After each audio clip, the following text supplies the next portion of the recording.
कि भाई जो दोषी है उस पर कार्रवाई किया जाए। वो तस्वीर बेहद ज़्यादा परेशान कर रही थी, खास करके आपको और चिराग पासवान को जरूर परेशान की होगी, क्योंकि टारगेट किया गया। तो गुनाह नहीं हुआ कि अनुसूचित जाति का है घर बना रहा है तो क्यों बना रहा है। उसमें आपने भी देखा होगा कि रात का समय था, हाथ में लाठी डंडे थे, पत्थर चलाए जा रहे थे घरों पर, चोटें भी लगी है, गंभीर रूप से क्या चोटें भी लगी है। जातीय दंगा जो हो रहा है ना वो बहुत देश के लिए खराब है। ये तो एक गांव का घर है, गांव में सब जात ब्यात के लोग रहते हैं, सबको मिलजुल के रहना चाहिए। नमस्कार, मैं विकास सिंह राजपूत और आप देख रहे हैं देशवा न्यूज। देखिए, बिहार में लगातार पासवानों को टारगेट किया जा रहा है। उनके घर पर चढ़कर लोग जो है मारपीट कर रहे हैं, गाली गलौज दे रहे हैं और सरकार के ओर से इस पर एक्शन भी हो रहा है। वैसे में एक बार फिर से शेखपुरा से बड़ी घटना जो है वो निकलकर सामने आती है। आधा रात का वक्त होता है और दबंग मुखिया के द्वारा हमला किया जाता है, घर पर चढ़ते हैं, गाली गलौज देते हैं। लेकिन अब बिहार सरकार के आयोग एक्शन में आ गए हैं और इस वक्त आयोग के अध्यक्ष हमारे साथ हैं, मृणाल जी हैं। स्वागत है सर आपका। धन्यवाद। सबसे पहले तो मैं देशवा टिबेट को धन्यवाद देना चाहता हूं कि आपके ही माध्यम से हमको ये घटना का पता चला। तब हम स्पॉट पर जाके खुद जाके इसका निरीक्षण किए, जानकारी लिए कि क्या बात है, कहाँ है। वहाँ पर प्रशासन के लोग सब थे, हर लोग पहुँचे हुए थे। इस दरमियान हमारी बैठक हुई प्रशासन के साथ। प्रशासन से हमारी बहुत ही डिस्कशन हुआ, वहाँ के जनता से मिले, दोनों पक्ष के लोगों से मिले। हमने साफ कहा कि भाई ये अच्छी बात नहीं है, समाज में ये जातीयता फैलाने का जो मुहिम चला हुआ है वो गलत है। ये तो एक गांव का घर है, गांव में सब जात ब्यात के लोग रहते हैं, सबको मिलजुल के रहना चाहिए।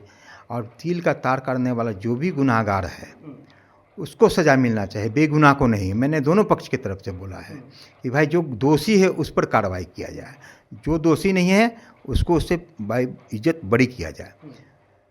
और हम जाके वहाँ से सबसे शांति व्यवस्था बना के आए हैं, किए हैं। प्रशासन से हमारी बात हुई है, बहुत ढंग से बात हुआ। लोगों ने आश्वासन दिया कि आइंदा ऐसा घटना नहीं घटेगा। वहाँ के कुछ प्रतिष्ठित लोग भी हमारे पास आए, मिले, हम भी बुलाए थे। उन्होंने भी आश्वासन दिया कि सर आप चेयरमैन साहब जाइए, निश्चिंत रहिए, अब ऐसा घटना नहीं घटेगा।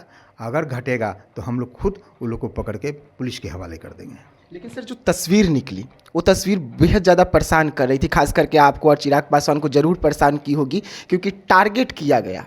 टारगेट करके आधी रात को मुखिया के द्वारा घर पर चढ़ा गया, गाली गलौज दी गई, जो भाषा नहीं बोलना चाहिए उस भाषा का प्रयोग किया गया था वहाँ पर। तो इसको लेकर कुछ एक्शन? वही हम बोल रहे हैं ना कि शब्द का व्यवहार नहीं करना चाहिए। बूढ़ा बुजुर्ग हैं, महिला लोग हैं, अगर मान लीजिए उसका बाल बच्चा कमा रहा है, नौकरी किया, तो झोपड़ी था, घर बना रहा था, उसी के लिए बोला कि ये का है, नंबर प्लेट लगा दिए हो, इसको हटाओ। ये तो गलत बात है भाई। आप कमा रहे हैं, खा रहे हैं, तो आप घर बनाई 5 स्टार हो, कोई रोक ले, वो बना रहा था, कोई गुनाह का क्या किया।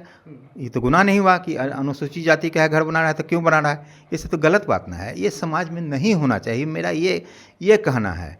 हम आयोग की तरफ से उन लोग को सबसे निवेदन किए हैं कि आप लोग आपस में सब भाईचारा बना के रखिए, एक साथ रहिए, और कभी भी ये सब का कोई घटना हो तो हमको सूचना दीजिए। हम प्रशासन से भी बात करेंगे, और वहाँ प्रशासन हमको साथ भी दिया। प्रशासन बहुत अच्छा से कोऑपरेट कर रहे थे, और उसमें जो भी मुद्दाले होगा उसको बख्शा नहीं जाएगा। मृणाल जी, जो तस्वीर निकली थी उसमें आपने भी देखा होगा कि रात का समय था, हाथ में लाठी डंडे थे, पत्थर चलाए जा रहे थे घरों पर, चोटें भी लगी है, गंभीर रूप से क्या चोटें भी लगी है।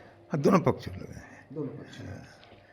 जो हमको दिखाया गया, बताया गया कि उधर के भी लोग को चोट लगा है, इधर के लोग को चोट लगा, तो जो सामने है मेडिकल होगा तो उस पर कार्रवाई होगा। हाँ, वो तो कानूनी कार्रवाई है ना, हमारे कहने आपके कहने से नहीं होगा। वो तो जो साक्ष्य आएगा उस पर कानून अपना कार्रवाई करेगा, प्रशासन अपना कार्रवाई करेगा। लेकिन मृणाल जी तो ये मानते हैं ना कि हमला कुछ ज़्यादा बढ़ गया है। हाँ, इधर इस बात पर हम सबका ध्यान आकर्षित करना चाहते हैं, माननीय चिराग पासवान को, माननीय मुख्यमंत्री जी को, माननीय प्रधानमंत्री जी को, कि अभी जो देश में जातीय दंगा जो हो रहा है ना वो बहुत देश के लिए खराब है। ये नहीं होना चाहिए। और आपस में लोग को भी अपना सिविलाइजेशन सीखना चाहिए कि भाई आपस में सब भाईचारा है, एक साथ मिलजुल के रहें। ये हम चाहते हैं, लेकिन मेरे चाहने से हो जाए तो हम हमेशा चाहेंगे। हाँ, ये नहीं, अच्छी बात नहीं है। आए दिन घटना घटते रहा है। भाई वो जा रहा था शादी कराने के लिए तो उसको मारपीट कर लिया, उधर जा रहा था घोड़ा पर से तो घोड़ा से उतार दिया। ये सब नहीं होना चाहिए। इस समाज का, एक समाज जो बनता है तो सब जात का बंधन बनता है, ये अकेला तो नहीं बना सकते हैं आप। इसलिए ये सब चीज़ होना नहीं चाहिए। दरभंगा भी आप पहुंचे थे, दरभंगा के बाद शेखपुरा का दौरा होता है, वहां पर आप कानून। मैं शेखपुरा के बेन गांव में ये घटना घटी थी, जहां मैं खुद स्पॉट पर पहुंचा और आपके ही माध्यम से हमको मालूम हुआ तब हम गए। तो वहाँ जाने के बाद हम सब समस्या सबका सुने, दोनों पक्ष का सुने, क्या कारण है, कहे ऐसा हो रहा है, नहीं हो रहा है। प्रशासन के भी लोग थे और हमने वहाँ जो अनुसूचित जाति के लोग हैं, जो गरीब गुरबा लोग हैं, उन लोग को भी हमने मुआवजा देने का, अपने वेलफेयर डिपार्टमेंट को मुआवजा देने का काम किया। जिसमें कितने लोग को मुआवजा दे रहा है वो हमारे पास आ जाएगा। मेरे पास पूरा लिखित नहीं आया है, लेकिन मुआवजा जिसको चोट लगा है उसको मुआवजा भी दिया गया है। और मेरे द्वारा, मेरे निगम के द्वारा जो भी सहायता होगा उन लोगों को किया जाएगा। दबंग मुखिया की गिरफ्तारी कब तक होगी? पुलिस से क्या कुछ बात निकल के सामने? प्रशासन का काम है। हाँ, बात हुई थी कि सर वो अभी देवघर गया हुआ है, तो हम गए थे, लेकिन अभी ये भागा फरार ही समझिए सर। जब कोई FIR में नाम है तो हम जल्द से जल्द अरेस्ट करके आपको सूचना देंगे। देखिए, शेखपुरा से एक बड़ी घटना निकलकर सामने आती है। शेखपुरा में दबंग मुखिया जो है आधे गांव के साथ पासवान समाज के घर पर हमला करते हैं, पथराव करते हैं, गाली गलौज करते हैं, जिसके बाद वीडियो जो है वो सोशल मीडिया पर वायरल होती है। लेकिन अब आयोग के अध्यक्ष मृणाल जी जो है उनका दौरा हुआ है, एक्शन तेज हो रही है, आरोपी फरार चल रहा है और पुलिस तलाश कर। तो ऐसे तमाम खबरों के लिए रहिएगा देशवा न्यूज के साथ। तब तक के लिए मुझे यानी कि विकास सिंह राजपूत को दीजिएगा इजाजत। धन्यवाद।